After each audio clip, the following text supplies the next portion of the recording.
चलिए, population change तो कल हमने जो देख लिए थे डिस्ट्रीब्यूशन ऑफ पॉपुलेशन के बेस पे क्या क्या फैक्टर्स अफेक्ट करते हैं पॉपुलेशन चेंज की। अगर हम बात करें तो जो पॉपुलेशन है उनका नंबर टाइम के हिसाब से ऊपर नीचे होता रहता है। वर्ल्ड पॉपुलेशन कभी भी स्टेबल नहीं है, ठीक है। ऐसा क्यों होता है? क्योंकि हमको बहुत सारे चेंजेस देखने को मिलते हैं उसके वजह से, ठीक है। अगर आप 6.3 वर्ल्ड पॉपुलेशन ग्रोथ की अगर की बात करेंगे तो इन्होंने दिया है कि 800 BC से उन्होंने माना है कि 100 मिलियन पीपल थे। उसके बाद में 0 आया तो 170 मिलियन, 1000 आया AD, ठीक है, 265, 420, ऐसे करते करते लास्ट में जाके 8525 मिलियन पीपल्स हो चुके हैं, 2000 हो जाएंगे 2025 तक, ऐसा इन लोगों का मानना है। अब ऐसा क्यों हो रहा है? ये सारे चेंजेस इसलिए हैं क्योंकि नंबर ऑफ बर्थ और डेथ के अंतर के वजह से, है ना, उन लोगों में जो अंतर आता है उसके वजह से। For an extreme long period of human history until the 1800, the world population grow steadily but slowly. क्या बताया उन्होंने? एक बहुत लंबे पीरियड में अगर हम देखें ह्यूमन हिस्ट्री को तो 1800 से लेकर अभी तक जो वर्ल्ड की पॉपुलेशन है वो लगातार बढ़ रही है, लेकिन उसकी ग्रोथ फास्ट नहीं है, स्लोली स्लोली बढ़ रही है। Large number of babies were born but they died early too. ऐसा क्यों है? क्योंकि बहुत से बच्चे जन्म तो लेते हैं लेकिन वो बहुत ही जल्दी एक्सपायर भी हो जा रहे हैं। This was as there were no proper health facility. ऐसा क्यों है? क्योंकि हेल्थ फैसिलिटीज जो हैं वो अच्छी नहीं है। Sufficient food was not available for all the people. Sufficient food जो है वो सभी लोगों के लिए अवेलेबल नहीं है। Farmers were not able to produce enough to meet the food requirement of all the people. As a result, the total increase in population was very low. साथ ही साथ में अगर हम बात करें कि फार्मर्स की, तो क्या है कि फूड कैपेसिटी को बढ़ा हम कब सकते हैं? जब हमारे यहाँ पर एग्रीकल्चर को हम बढ़ावा दें, ठीक है। तो फार्मर भी इतना एबल नहीं है कि वो ज़्यादा से ज़्यादा फूड रिक्वायरमेंट्स को पूरी कर पाए, इसलिए जो टोटल इंक्रीज इन पॉपुलेशन है वो बहुत ही लो है, धीरे धीरे चल रहा है। इन 1804 the world population reached 1 billion. 1804 में जाकर वर्ल्ड की जो पॉपुलेशन थी वो 1 बिलियन तक हो गई। 155 years later in 1959 the world population reached 3 billion। और 155 साल बाद 1959 में हमने क्या देखा कि वर्ल्ड की जो पॉपुलेशन है वो 3 मिलियन तक पहुंच गई। ऐसा क्यों था? इसको हमने पॉपुलेशन एक्सप्लोजन नाम दिया गया। पॉपुलेशन एक्सप्लोजन इसको हमने नाम दिया। इन 1999 40 years later the population doubled to 6 million। साथ ही साथ में सिर्फ 40 साल में ही 1999 तक आते आते जो पॉपुलेशन थी वो हमारी कैसी हो गई? डबल हो गई। 1999 में हमने क्या देखा? 40 साल के अंदर ही पॉपुलेशन जो थी वो डबल हो गई, 3 मिलियन से 6 बिलियन हो गई।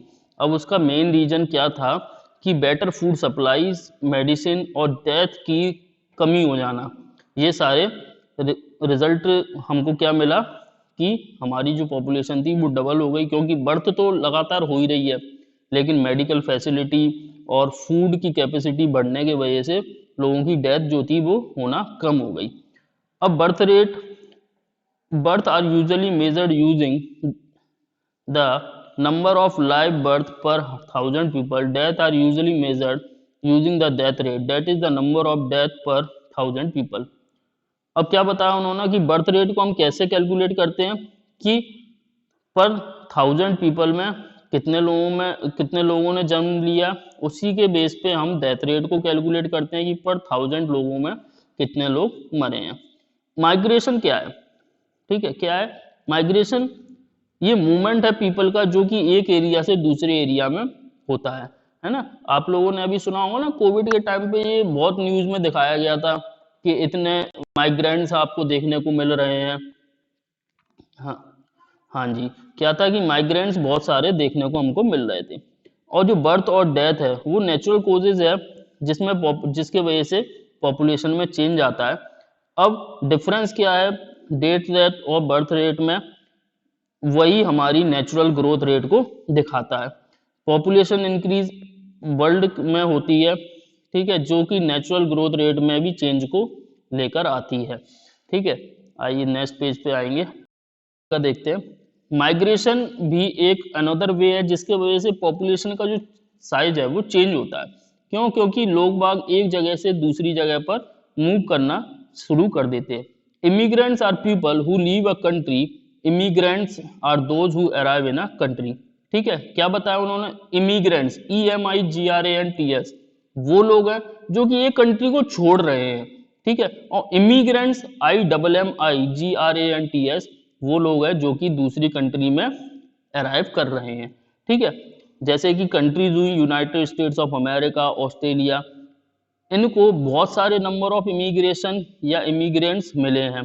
ठीक है, सूडान भी इसका एक एग्जाम्पल है जहाँ पर बहुत सारे लोग बाग आउट माइग्रेशन हुए हैं या इमिग्रेट हुए हैं, मतलब वहाँ से छोड़कर कहीं और रहने लगे हैं।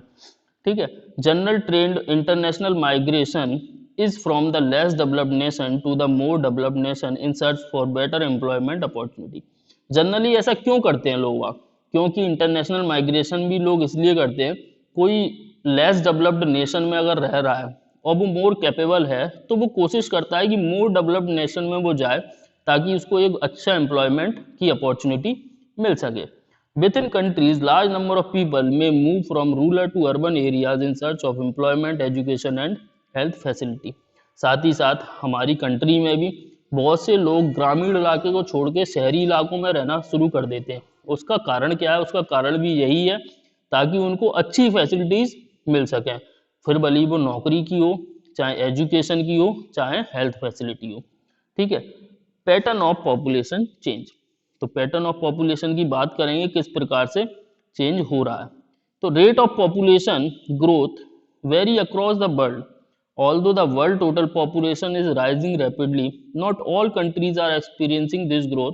सम countries like Kenya have high population growth rate, they had both high birth rate and death rate. Now with improving healthcare, death rates have fallen but birth rates still remain high, leading to high growth rates। क्या बताया उन्होंने कि जो rates है population growth का वो सभी जगह पे अलग अलग है। जैसे अगर हम बात करें अलग अलग कंट्रीज की, तो इस सबसे ज़्यादा इस टाइम पे अगर केन्या में हम बात करेंगे तो हाई पॉपुलेशन ग्रोथ रेट देखने को हमको मिल रहा है।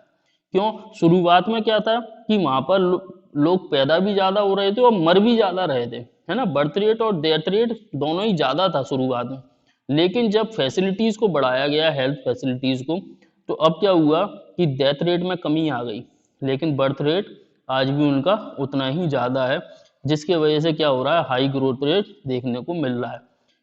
In other countries like UK, population growth is slower because of both low and low birth rate। क्या बताया उन्होंने? अदर कंट्रीज, यूके, जैसे यूके हुआ, पॉपुलेशन ग्रोथ जो है वो बहुत ही स्लो है। क्यों है स्लो? क्योंकि डेथ रेट भी वहाँ का स्लो है, साथ ही साथ में बर्थ रेट भी वहाँ का स्लो है। चलिए नेक्स्ट पेज पे चलें। तो पॉपुलेशन कंपोजिशन की बात करेंगे। How crowded a country is has little to do with its level of economic development. अब कोई भी कंट्री कितनी क्राउडेड होगी, इसको हमें अगर देखना है तो उसके इकोनॉमिक डेवलपमेंट की मदद से हम देख सकते हैं। For example, both Bangladesh and Japan are very densely populated, but Japan is more economically developed than Bangladesh. क्या बताया उन्होंने कि बांग्लादेश और जापान जो है वहाँ पर बहुत ही डेंसली पॉपुलेटेड एरिया है, लेकिन अगर हम जापान की बात करें तो इकोनॉमिकली जापान बहुत ही ज़्यादा डेवलप्ड है एज कंपेयर टू बांग्लादेश। ठीक है, तो इसका क्या मतलब है या क्यों ऐसा बोला गया, ये हमको समझना पड़ेगा। To understand the role people as a resource, we need to know more about their qualities. तो इस चीज़ को समझने के लिए पीपल एज ए रिसोर्स किस प्रकार काम कर रहा है, तो उसकी कुछ ना कुछ क्वालिटीज होंगी, है ना। People vary greatly in their age, sex, literacy level, health condition, occupation and income level. अब पीपलों में भी अलग अलग प्रकार के अंतर हो सकते हैं। ठीक है, जैसे एज को लेकर, सेक्स को लेकर, लिटरेसी लेवल को लेकर, हेल्थ कंडीशन को लेकर, ऑक्यूपेशन और उनकी इनकम लेवल को लेकर भी बहुत सारे चेंजेस हो सकते हैं, क्योंकि सभी लोगों की जो कमाई है या सभी लोगों की हेल्थ कंडीशन, सभी लोगों का लिटरेसी लेवल इक्वल नहीं होता है ना, सभी का अलग अलग होगा। It is essential to understand these characteristic of the people. Population composition refer to the structure of the population. तो इन सारी कंडीशंस को समझने के बाद ही हम पहुंचेंगे पॉपुलेशन कंपोजिशन में कि किस प्रकार का स्ट्रक्चर है पॉपुलेशन का उस कंट्री में, किसके वजह से कोई कंट्री ज़्यादा डेवलप हो रही है और कोई कंट्री कम डेवलप हो रही है। क्योंकि किसी जगह पर अगर ज़्यादा पढ़े लिखे लोग होंगे तो वो वेल डेवलप्ड होगी कंट्री, है ना, लेकिन अगर किसी जगह पे लिटरेसी रेट कम है तो वहाँ पर वेल डेवलपमेंट होना थोड़ा कठिन है। The composition of population help us to know how many are males or females, with age group they belong to, how educated they are, and what type of occupation they are employed in, what their income levels and health conditions are।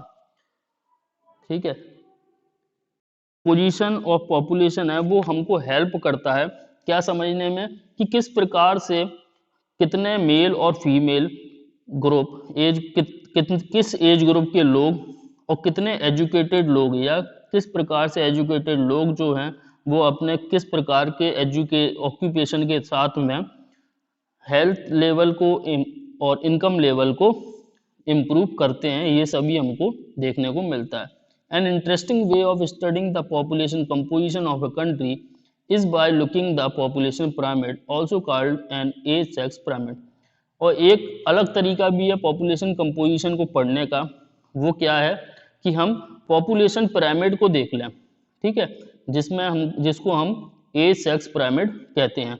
तो population pyramid देखिए figure बना हुआ है 6.6 population pyramid, अभी हम चलेंगे उस पर।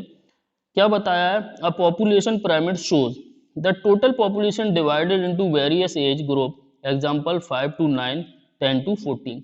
सबसे पहले दिखाया है कि पॉपुलेशन को जो डिवाइड किया गया है वो दो पार्ट्स में डिवाइड किया गया है, एज ग्रुप 5 to 9 और 10 to 14। नीचे से सब सेकंड और थर्ड नंबर पे एज ग्रुप दिए हुए हैं ये, ठीक है।